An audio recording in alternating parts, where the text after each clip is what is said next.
Brothers and sisters, thanks for joining. Today, I've been really interested in free speech. So I just did a video about free speech in Europe. So if you're interested in that kind of thing, go watch it.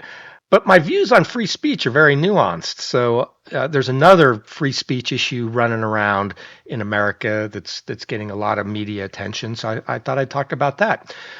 So Donald Trump just recently signed an executive order saying that people that participated in illegal protests in America on college campuses would be deported. And so that caught my interest. A lot of people are going, hey, that's free speech. How does that align with free speech? I thought Trump said he was all for free speech. I thought Vance said he was all for free speech. Protests are legal. How can it be illegal? So it's a good I think it's a good argument to have. Here's kind of my overall view on it. People have free speech, and you have freedom of assembly, and you have freedom to protest. Okay, and that's all true. But your freedom to do all that can't block the rights of other people. And free speech does have some limits. And in America, and I agree with these limits in America, the limits in America are really you can say anything you'd like as long as it doesn't directly physically harm someone or could lead to their physical harm. Like you can't yell fire in a crowded theater because in the chaos to get out, people get hurt. You can't call someone the N word because it could immediately lead to a fight. So anything that a reasonable person might think would immediately cause a physical altercation. An argument's okay, but a physical altercation, no. So there are some limits around speech. You can advocate for violence, like you can say, "Hey, I think we should go bomb Iran because I want them not to have nuclear weapons." It's okay to say that. It's not okay to say, "Hey, I'll pay you $100,000 in on the internet, if you go kill Elon Musk." You can't do that. So you can't incite violence. It's okay to advocate violence. You can't incite violence. So I'm not a lawyer, but that's like I think where the limits are.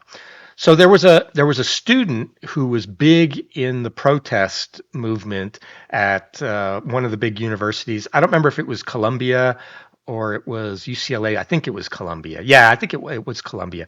Well, he was one of the leaders. He organized the pro-Hamas or pro-Palestinian, pro-Hamas, anti-Israeli protests. Organizing the protests is fine, but where I draw the line is the protests did actually turn into what I'd call illegal protests. So how do you have an illegal protest? Again, you can't abuse somebody else's rights or property. And what those protesters did was they impeded Jewish students from going to class. They shut down Jewish classes. Anyone that they knew was Jewish, they harassed them.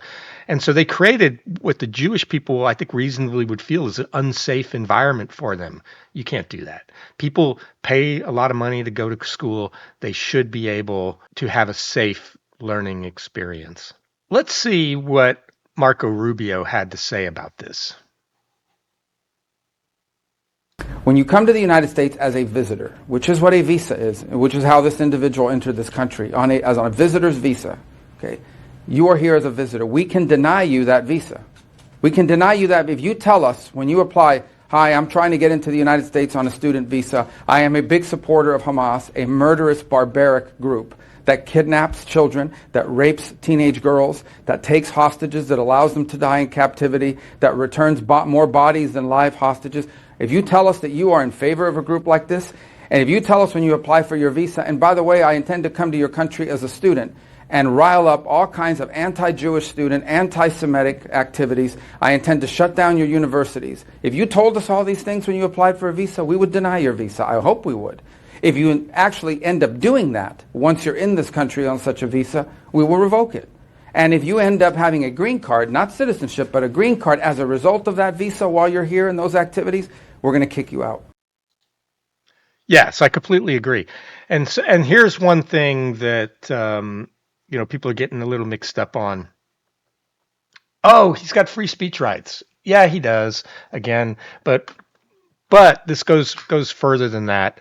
Uh, he he really did incite violence against Jewish students. He interfered with them. He did pass out literature, Hamas branded literature, anti-Israeli literature. Hamas is a terrorist organization, so he's a supporter of a terrorist organization. And and then on top of that, if he wanted to do stuff like that, he's not a U.S. citizen. He's got a green card. Now, Rubio was very careful in his words there because he started talking about visas, but the guy actually has a green card. And so he led us into that with the visa stuff because the Supreme Court's been clear. The courts are not allowed to interfere in the visa process. You can't sue the government because your visa got revoked. You're not allowed. The Supreme Court said this is completely outside of the court's authority. The president and his representatives can revoke anyone's visa at any time for any reason. There is no recourse. Now this guy's thing is a little trickier because he's got a green card. And so a green card in America means it's not a visa. It means that America has decided that you've been a good upstanding person while you've been here and you're valuable to the community, and so we're going to let you stay here forever. You're a permanent resident alien. That's what a green card is. So you're allowed to work, you're allowed to do almost anything Americans can do. You can't vote. There's a few other things. And that's really, for me, the key.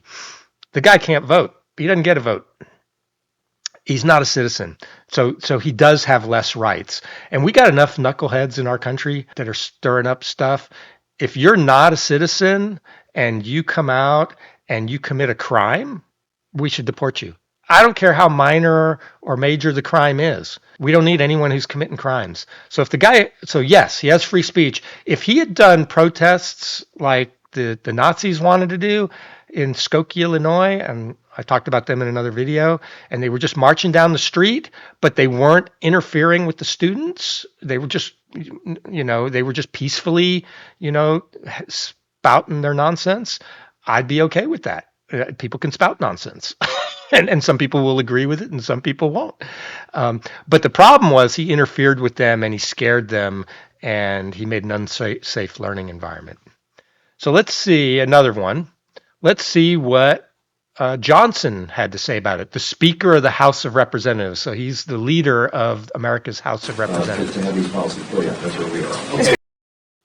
To have these policies play out, that's where we are. Okay, Mr. Speaker, in your estimation, what crime did Mahmoud Khalil commit to warrant his arrest, detention, and the potential revocation of his green card? Let me tell you something. I went face down the angry mob in Colombia at the height of that stuff. When the pro-Palestinian, pro-Hamas protesters were there. I'm telling you, this is my own observation, not something I read in the newspaper. It was dangerous. I met with Jewish students before we went to campus who were hauled away off campus because they were instructed by the administration not to come to class, which they paid for fear of their physical safety.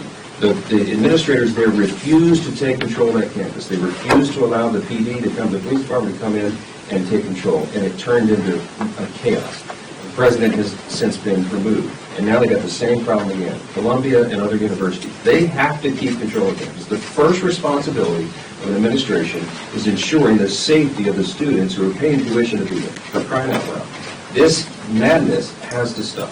We have to get control of it. This guy apparently was a mastermind of those very things, with the gnashing of teeth and the ripping of clothes, and the people screaming at me, wanting to rip me limb from limb because I was there talking about moral clarity and how there's a right and a wrong. They were doing that. They disrupted the campus. They were threatening physical violence to the fellow students. If you're on a student visa, I'm going to say this clearly. If you were on a student visa and you're in America, and you're an aspiring young terrorist who wants to prey upon your Jewish classmates, you're going home. I agree. We're going to arrest your tail, and we're going to send you home where you belong. And this is just getting started. So, look, I appreciate free speech.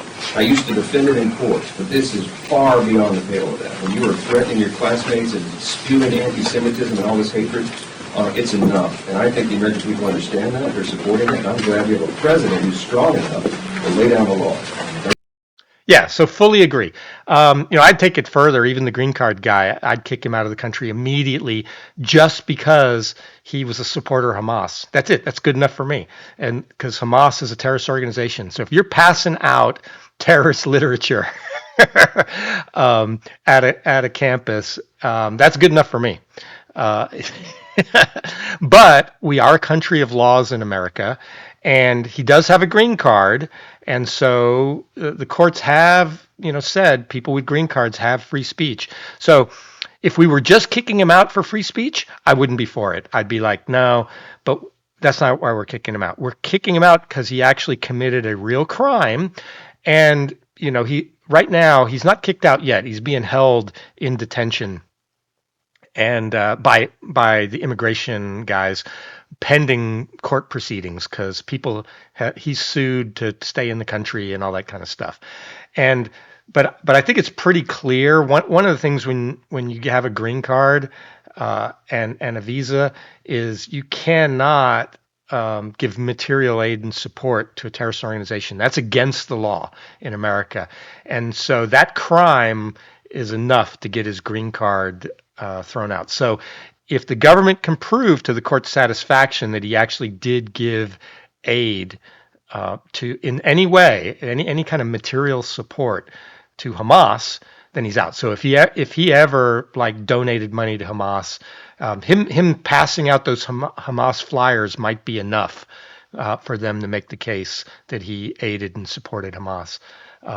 Then he can be kicked out. But again, me personally, I'd kick him out just because of his views that Hamas are good people. Because as Johnson said, these are really bad people. And then again, it's not because of the free speech. It's look what it led to. It might have started as free speech, but it degenerated into Jewish students were afraid for their safety.